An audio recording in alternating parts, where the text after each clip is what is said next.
खबर इंदौर से है। शिवपुरी की लापता छात्रा को 15 दिन बाद क्राइम ब्रांच ने आखिरकार ढूंढ निकाला। छात्रा इंडेक्स कॉलेज में अपने दोस्त के साथ छिपी थी, यानी अपने ही अपहरण की कहानी बना ली थी इसने। नीट की छात्रा का अपहरण मामले में 30 लाख रुपए की फिरौती मांगी गई थी। राजस्थान और मध्य प्रदेश पुलिस यूपी के अपहरणकर्ताओं को ढूंढने में जुटी थी। युवती ने अपने ही दोस्त हर्षित के साथ मिलकर झूठी अपहरण की कहानी रची थी। इन्हीं लोगों के चक्कर में कई बार जब सही में किसी का किडनैप होता है तो पुलिस उसे बड़ी कैजुअली लेती है। अब बताइए, इतना बढ़िया जीवन मिला है, पढ़ लिख रही हैं, लेकिन 30 लाख रुपए के चक्कर में अपने दोस्त के साथ एक कहानी रच ली। क्यों ऐसा किया भाई? आपकी वजह से दूसरे मामले में पुलिस हल्के में लेगी, कैजुअली लेगी।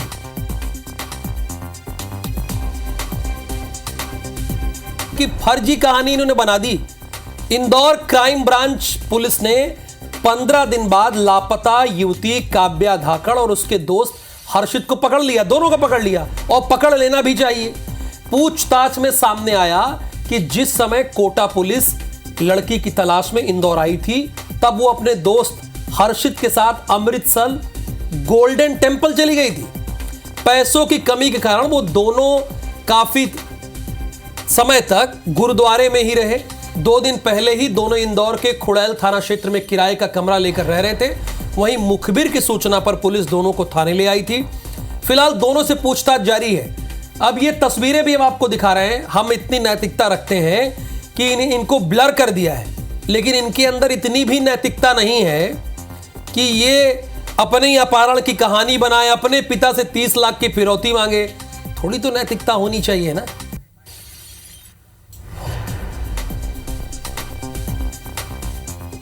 एक शिवाजी वाटिका है, वहाँ पर ऐसी सूचना मिली थी। सूचना मिलने पर वहाँ से इन दोनों को, एक हर्षित और एक जो लड़की है काव्या, उन दोनों को वहाँ से दस्तयाब कर लिया गया है। उनके द्वारा ये बताया गया है कि उन्होंने काफ़ी समय अपना अमृतसर में गुरुद्वारा है वहाँ पर रहे हैं। पैसा इनके पास कम था तो इस वजह से वहाँ पर रहे थे।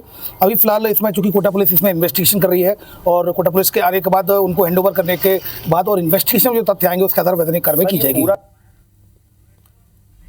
निहारिका हमारे साथ जुड़ी है। निहारिका, मैं आपसे जानना ये चाहता हूं कि पुलिस को, क्राइम ब्रांच की टीम को कैसे क्लू मिला, कहां कैसे पहुंची ये धाकड़ तक?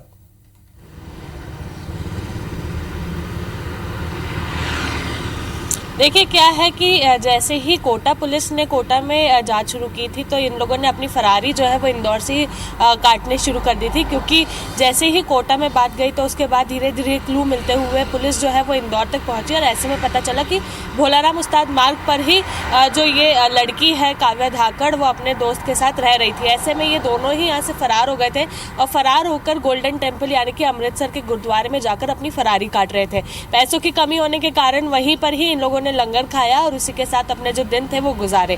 इन्हें लगा कि अब मामला शांत हो चुका है, पुलिस ने शायद इनकी जांच करनी और इन्हें ढूंढना जो है वो कम कर दिया होगा, जिसके चलते ये लोग पुनः इंदौर लौट आए। और इंदौर आने के बाद इन लोगों ने जब शिवाजी वाटिका कॉलोनी में देखा कि वहां पर इन लोगों के लिए रास्ते खाली हो सकते हैं, वहां पर एक घर के बाहर इन्होंने बोर्ड लगा हुआ देखा, तो वहां पर ऐसे में ये लोग एक कमरा लेकर रहने लग गए थे, जहां पर इन लोगों की कुछ ऐसी संदिग्ध एक्टिविटीज थी जिसको देखकर इनका जो मकान मालिक था उसको कुछ डाउट हुआ। तो ऐसे में उसने पुलिस को सूचना दी तो पुलिस वहां पर जांच करने पहुंची और देखा तो वहां पर काव्या धाकड़ और उसका दोस्त हर्षित जो है वो दोनों थे। और ऐसे में पुलिस ने उन दोनों को ही गिरफ्तार कर लिया है।